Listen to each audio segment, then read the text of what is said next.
We can sit. We can sit.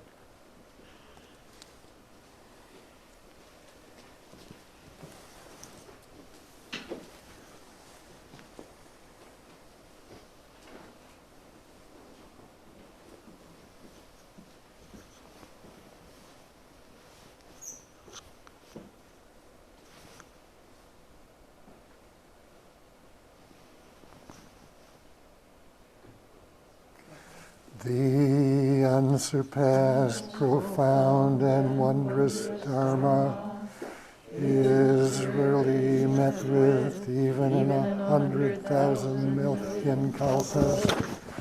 Now we can see and hear it, accept and maintain it.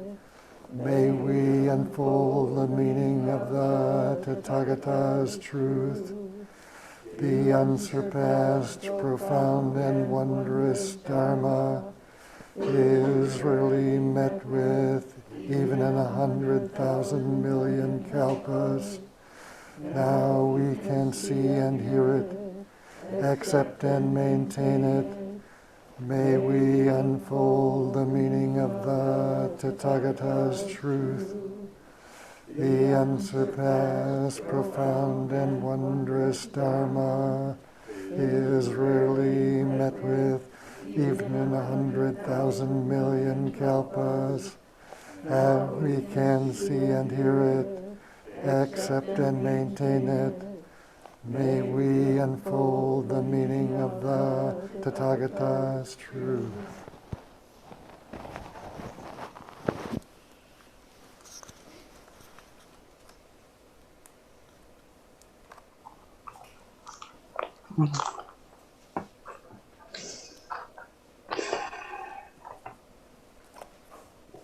Good morning, everyone. Let me just say, I've been having a little trouble with my internet this morning, off and on. So hopefully there won't be too much of a difficulty. Hopefully you can hear me. Can you hear me okay? Okay, great. Okay. So if I disappear, just wait a few minutes. Hopefully I'll be back in a few minutes. I know I'm supposed to be talking about joy, and I am talking about joy, but I find myself kind of wandering in my writings and my note takings here.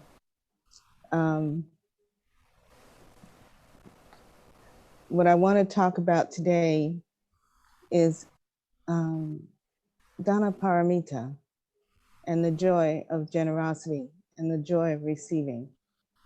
So I may hit that in some places and I may not, but thank you for your patience in advance. What I begin with is the idea that Buddhism itself sort of begins with the gift of a bowl of milk. The stories say that at some point, after years of ascetic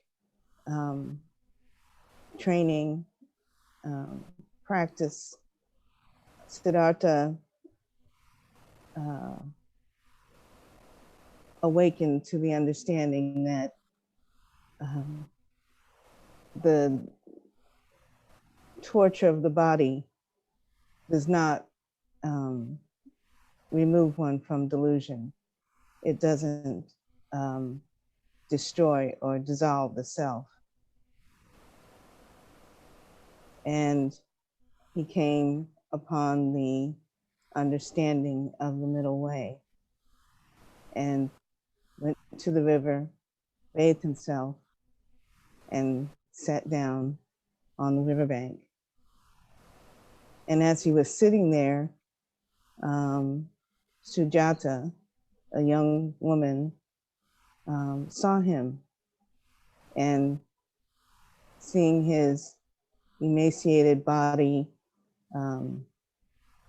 probably covered with the sores and sufferings that come from malnutrition. Um, her compassion was awakened, and she brought to him a bowl of milk. And that bowl of milk gave him the strength to sit through the night and to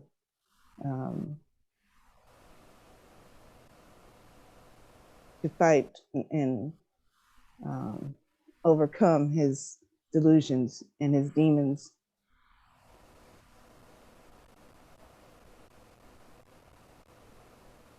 So in a sense, Sujata has changed the lives of all of us with a simple bowl of milk, a simple bit of nourishment.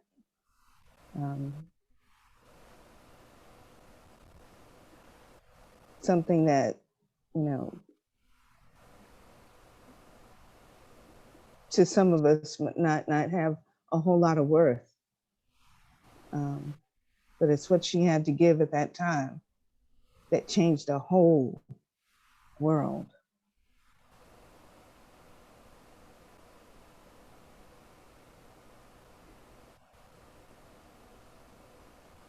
There's well, what I want to say is that giving involves every bit of the path that we take as Buddhist, as Zen Buddhist. It mainly involves the development of our compassion, the development of non-attachment to material things and to this bodily self, and the self-preservation and the self-promotion. It also has to do with our recognition of interdependence and who and what we really are.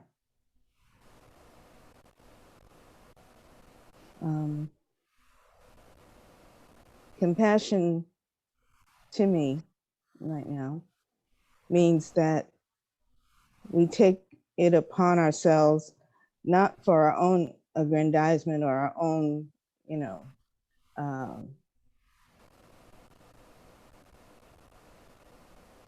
own reputations or whatever you want to call it. We take care of the needs of the world. What did I write here?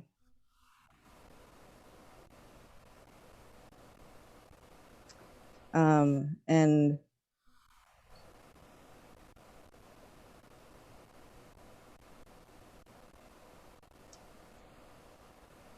it's recognizing that, and let me see what I mean here. It's recognizing that the fulfillment of the needs of all beings, of any being, doesn't materialize out of thin air, but it comes from the hearts and minds of all beings, ourselves included. We are, in a sense, accountable for the well-being of the world, including ourselves, and everyone else is accountable for our well-being. And one way or another, sometimes that's hard to accept. I think of, you know, how miracles happen. You know, miracle cures come from the efforts of lots of people, you know, doing research and giving money and studying and working to produce vaccines in labs and getting those vaccines to people, getting the cure to the miracle to people.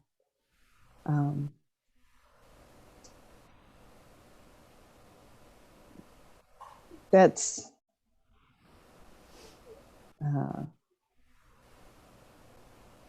kind of what I mean. With non-attachment, it's allowing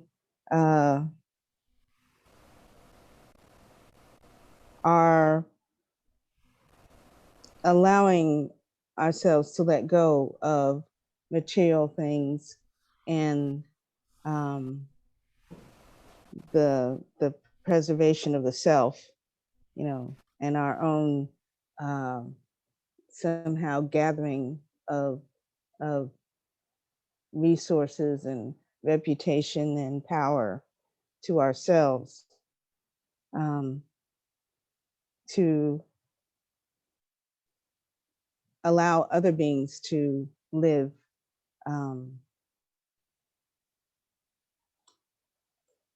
comfortably, to live with the same sort of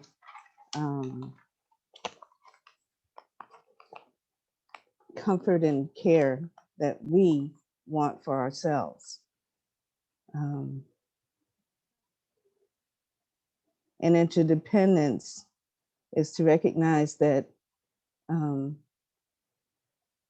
this idea of separation from others is nonsense, that to give to others is to take care of ourselves as well, because there is no separation.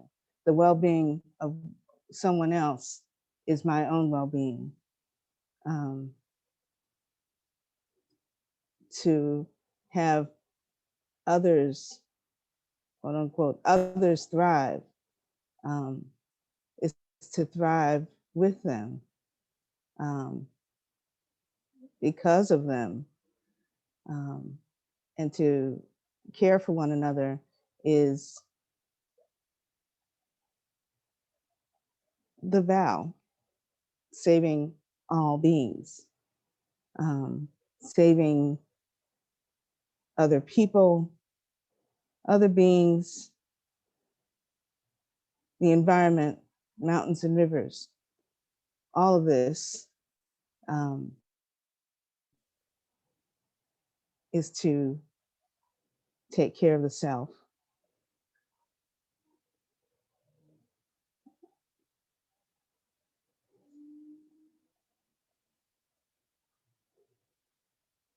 I'm reminded there's a cookbook that I think it's Ed, and I can't remember where I found this. It has to be Ed Brown, because it has to be one of those cookbooks. And in front of one of those cookbooks, Tata Bread Book or something like that, he tells the little story of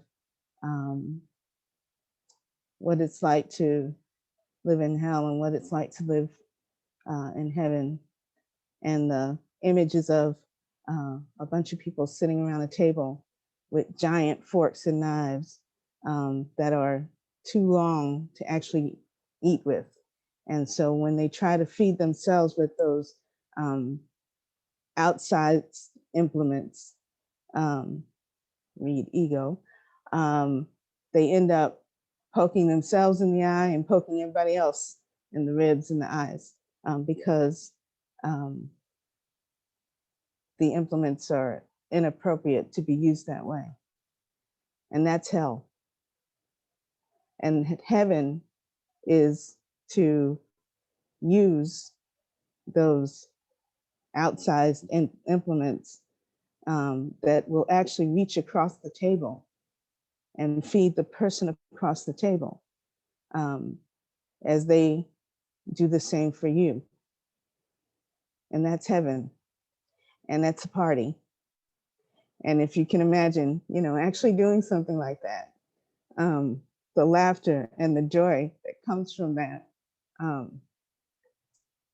sweet game of feeding each other, and the feast that's suddenly becomes available to starving, bleeding people, and how far, you know, we can actually reach with that giving gesture, with that feeding. And I've always loved that part of the cookbook.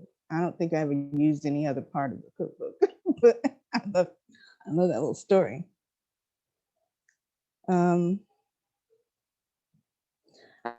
I used to be the Tenzo at Great Tree. In fact, I was the Tenzo at Great Tree for the whole time I was there. And I kind of grew into it, you know, because I'd never been a cook or anything, not particularly domestic.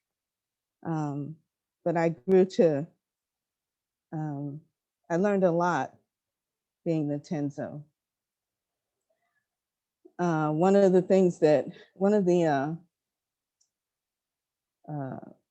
writings of Dogen that I've always loved is the Tenzo Kyokun. And it's something that spoke to me even before I was ordained, even before I took on that office of being the Tenzo.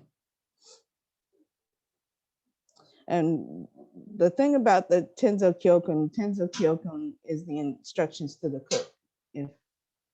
If I need to explain that to this crew here. The instructions to the cook is not really an instruction to the cook. It's an instruction to the whole Sangha. And it's all about the care of others. The care of food, yeah. The care of the kitchen, yes. The care of taking care of the schedule of each day, yes. But mainly about taking care of the beings around you, the Sangha. And this applies to every office of the Sangha, including the abbot. In fact, the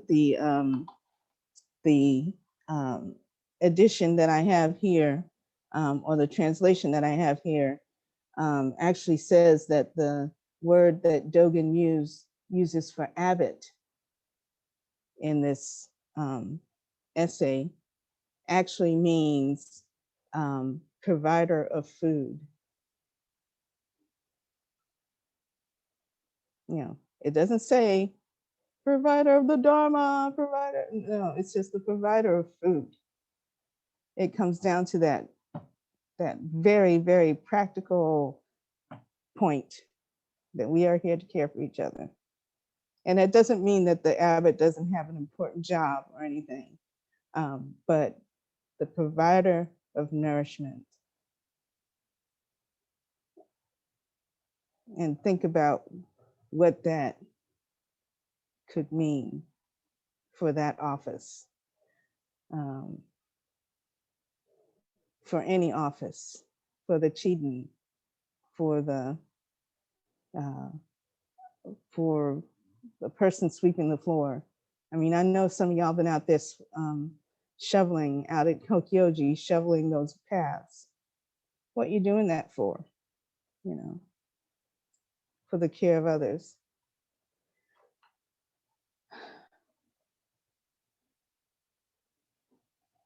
I'm going on a bit, but I'm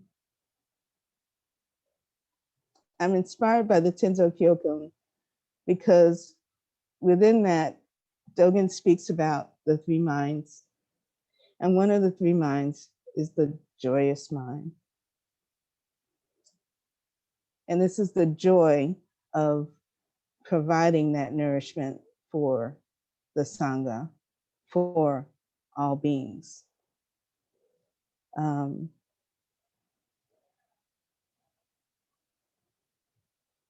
Dana, in a sense, can be, becomes, or generosity becomes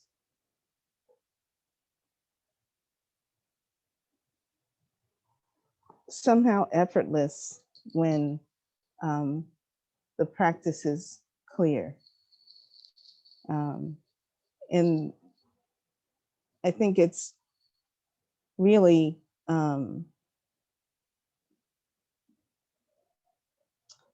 it becomes almost like you don't have to think about it.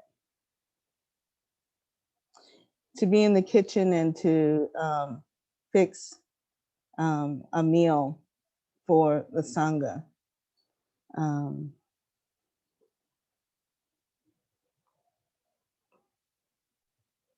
And it doesn't even matter whether you can cook or not, but to be able to give people what they need to live, what they need to thrive, what they need to practice, is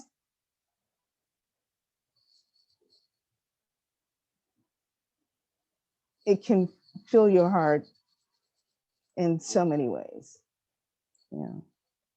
And any job that you're doing as part of a Sangha in a practice situation does the same. To get up early in the morning before everyone else and ring that bell to start the day for your fellow practitioners, and light the candle in the zendo and turn the lights on and shovel the walk. Such mundane little gifts, you know.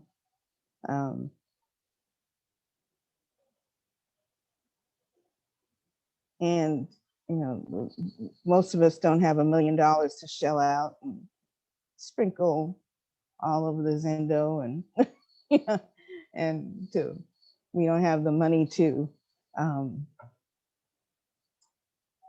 do fabulous, quote unquote, fabulous things, but to get up and turn on the light. And that's all you have to do to have given in that morning for someone. To get up and put the rice gruel on the stove and to fill, you know, all the bellies around the table with some warm, good nutrition so that they can do their work. They can do their practice. And that's a great gift. I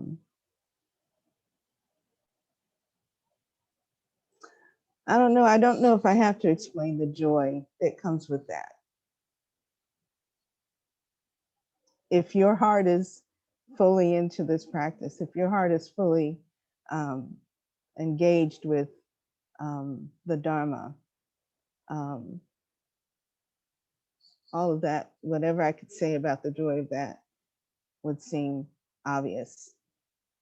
Well, then maybe it's not, you know. I found a lot of joy in being Tenzo. I found a lot of joy in putting those dishes on the table. Not because I'm such a great cook or because, you know, I thought I was doing something special, because it wasn't special. But was what was needed. That was where I could help. And I don't know if I have much more to say about that myself. I was going to read just this little part from the Tenzo Kyokun. Let me see if I remember what page it's on. And there's a lot of this Tenzo Kyokun that, you know, I just really love to read, but just a part is what I'll read. Moreover, consider that if you were born in the realms of hell, hungry ghosts, animals, fighting gods, or others of the 8 difficult births, even if you desired refuge within the Sangha's power, you would never actually be able to prepare pure food to offer to the 3 treasures. Because of suffering in these painful circumstances, your body and mind would be fettered. However, in the present life, you have already done this cooking. So you should enjoy this life and this body resulting from incalculable ages of worthy activity. This merit can never fade. You should engage in and carry out this work with the vow to include 1,000 or 10,000 lives in one day or one time. This will allow you to unite with all these virtuous karmic causes for 10 million lives. The mind that has fully contemplated such fortune is joyful mind.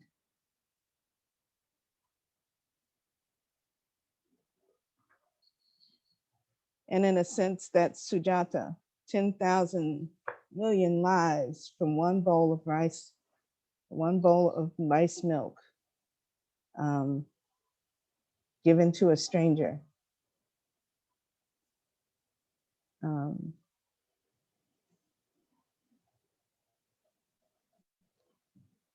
And here we are still receiving. So when I think of all the years that we've all spent practicing, you know,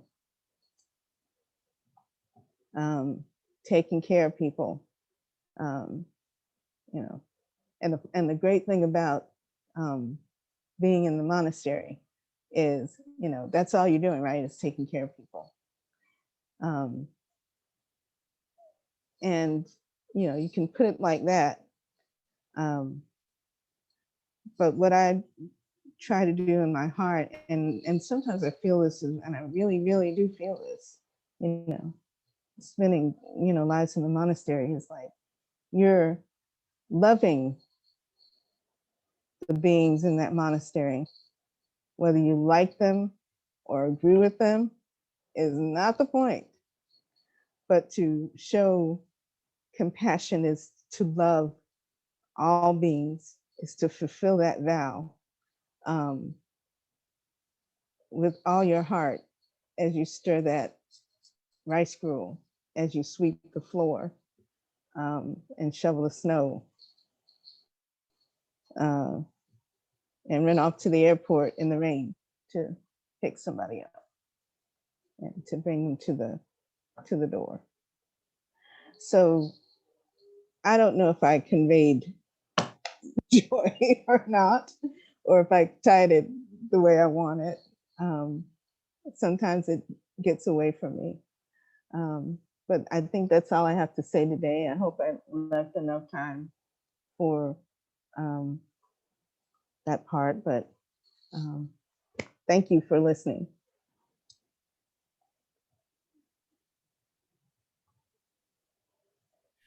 So now we have the opportunity to ask questions, and I wonder if there's anybody on Zoom who would like to start us with a question or make a comment.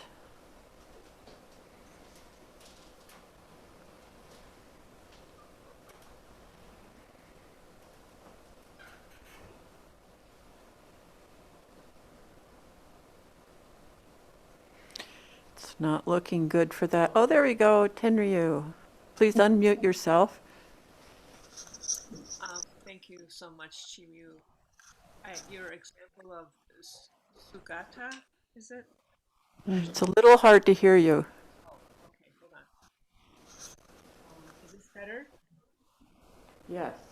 Yes. Your example of Sudata giving the bowl of milk is a very powerful one. in terms of interbeing and interconnection, and not knowing the impact of our work, letting go of the impact of our work, not knowing. Um, Sometimes I get into around giving, what's the difference of this, or is my volunteer work helping, or it's, and I realize it's about me. Mm. So I the opening of, did Sudatta ever understand that giving the bowl of milk opened this whole teaching to the world? Who knows?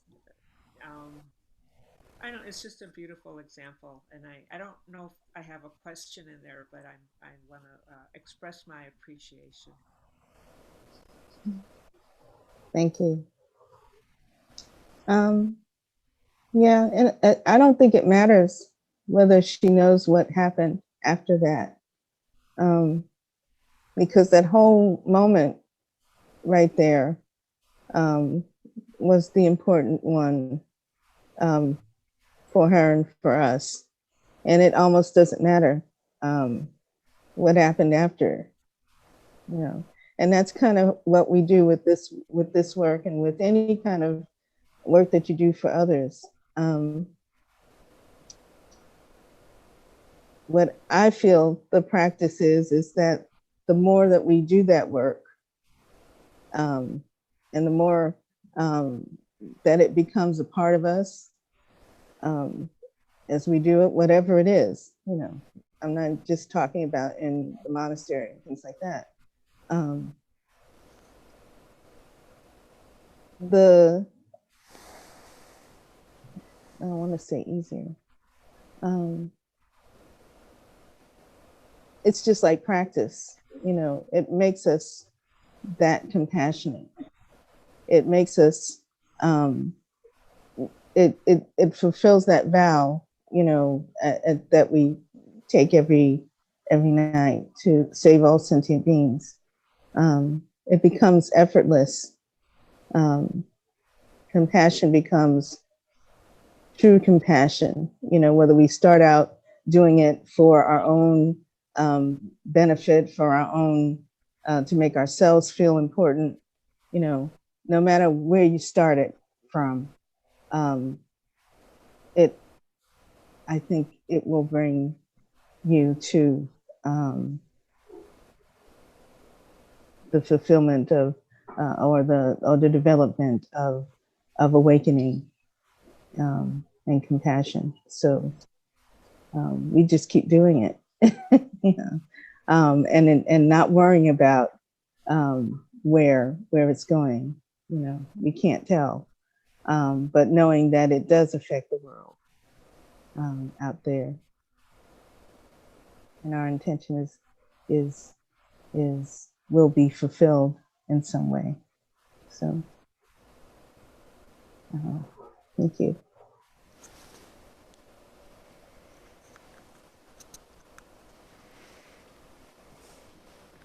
Anybody here that would like to make a comment or ask a question?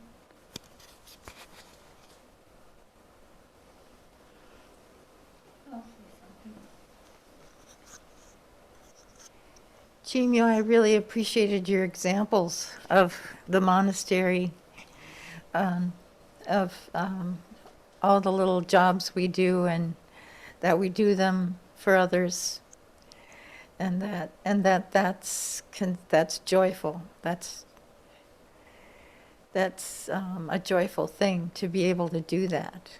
That's just really appreciating that. Thank you. Yeah.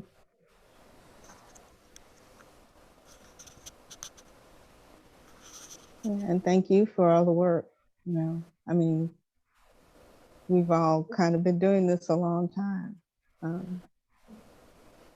and affecting um, affecting the world in that way, and doing those simple things. So thank you.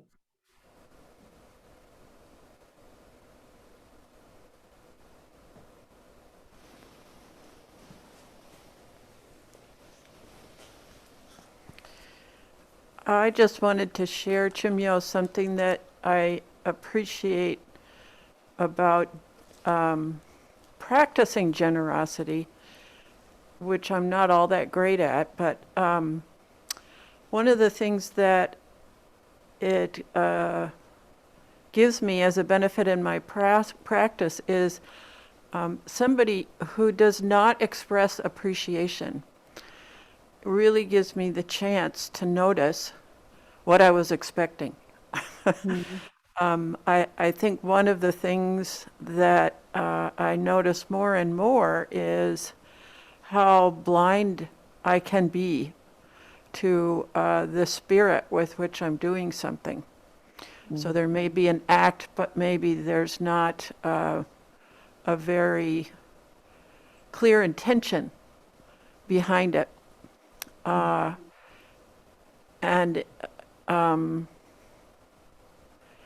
it usually, well, it just usually takes me by surprise. And I don't know, all kinds of things go through my head when that happens. And I find that blind spot, that you don't even know that you're looking at something in some way that's limiting or that isn't in accord with your vow, can really pop up in the act of being generous or intending, or at least trying to look like you're generous to yourself.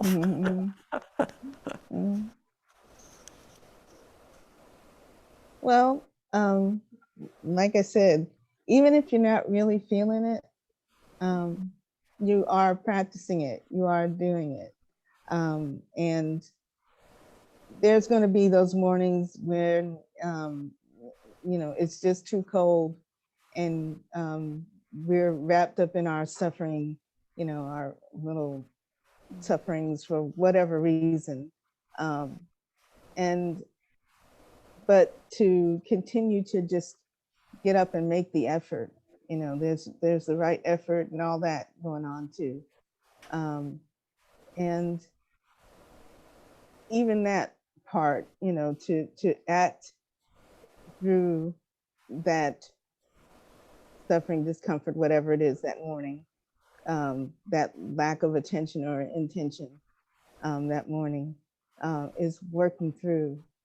If you just keep doing it and doing it again, and then there'll come that morning when all that intention is right there, and you really do feel your heart opening up to do that little task, that maybe your mind is blowing off, on other days.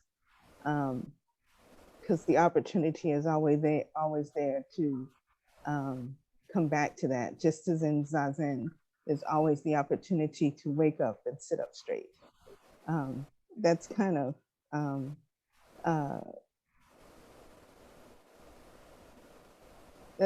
what I'm doing, especially in the monastery. Really, is bringing yourself back into line, straightening up, and it's almost like the same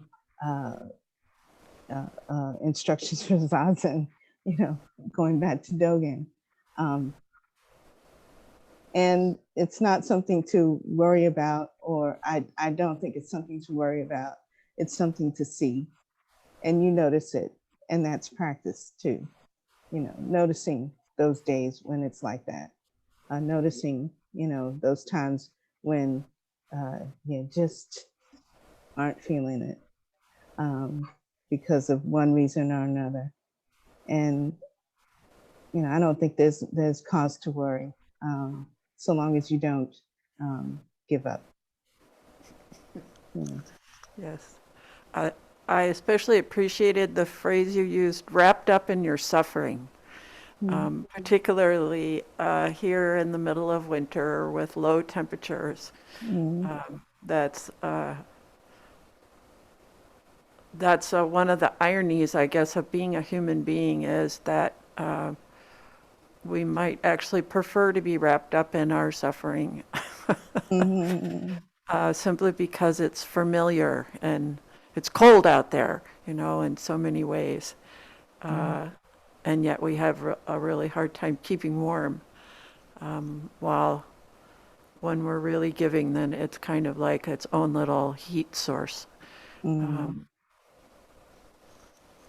Yeah, that kind of reminds me of a story of cold.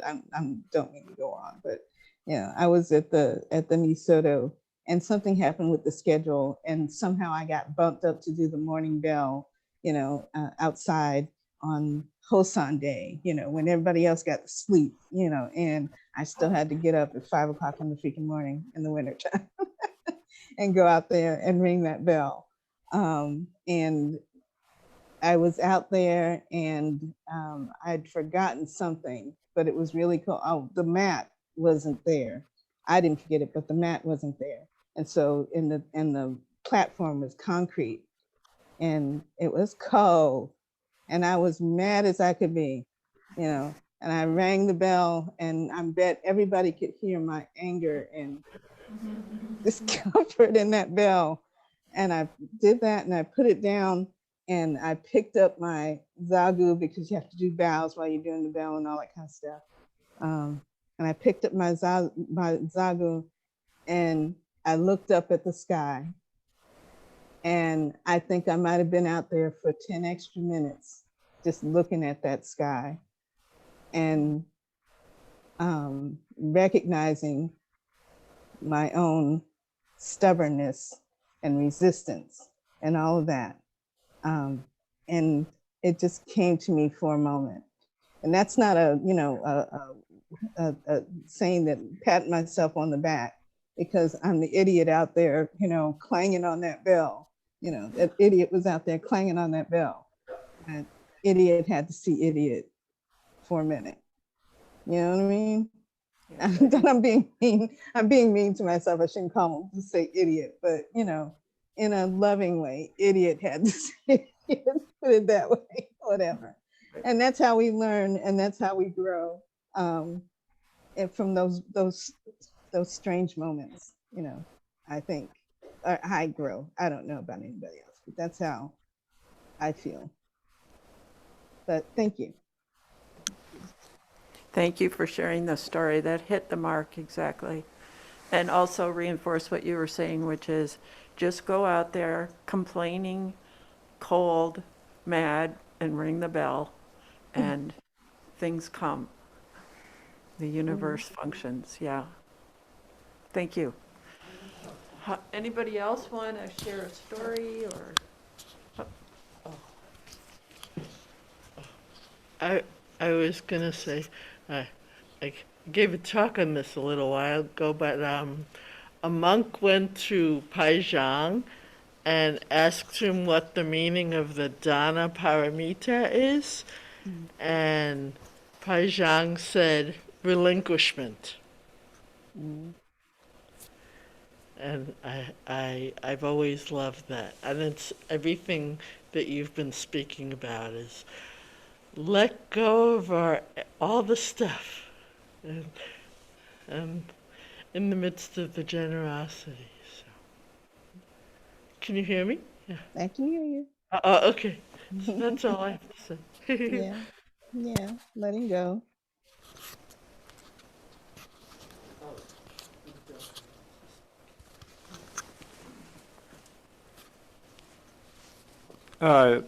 Your story about ringing the bell and calling yourself an idiot reminded me of a Josho story. I thought I would. One day somebody came to Josho and said, "What's the Dharma?" And Josho said, "You stupid oaf." and the guy said, "Yes."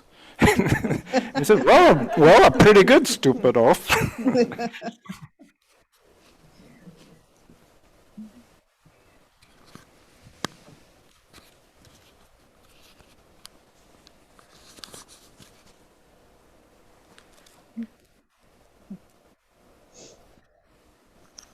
Okay, going once, going twice.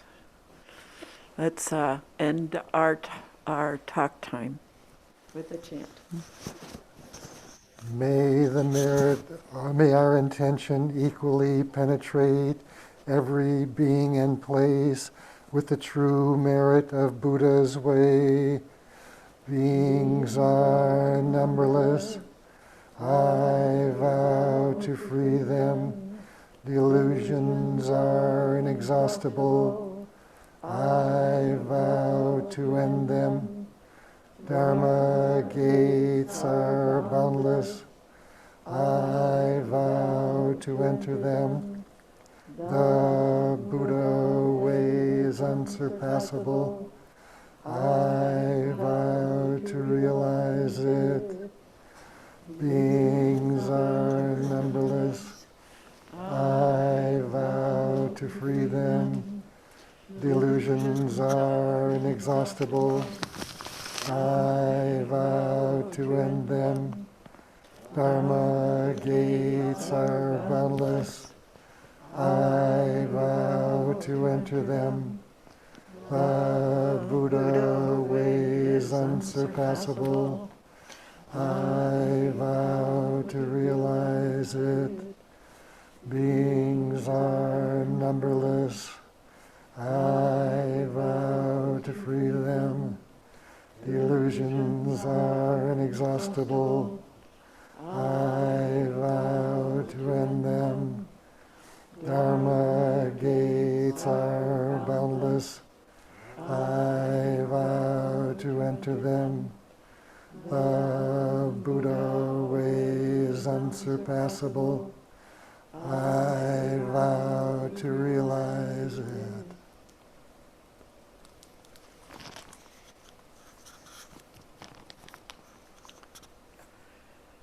Chimyo, we usually do 3 bows at this point, or you do 3 bows, so we'll wait for that.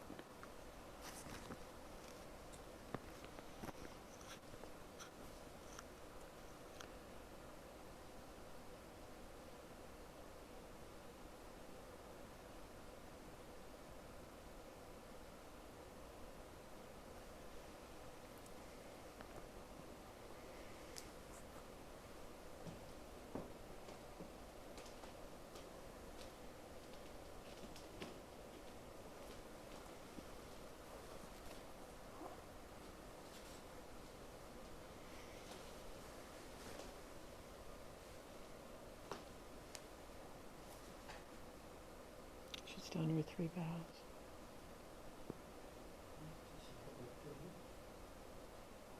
There we go.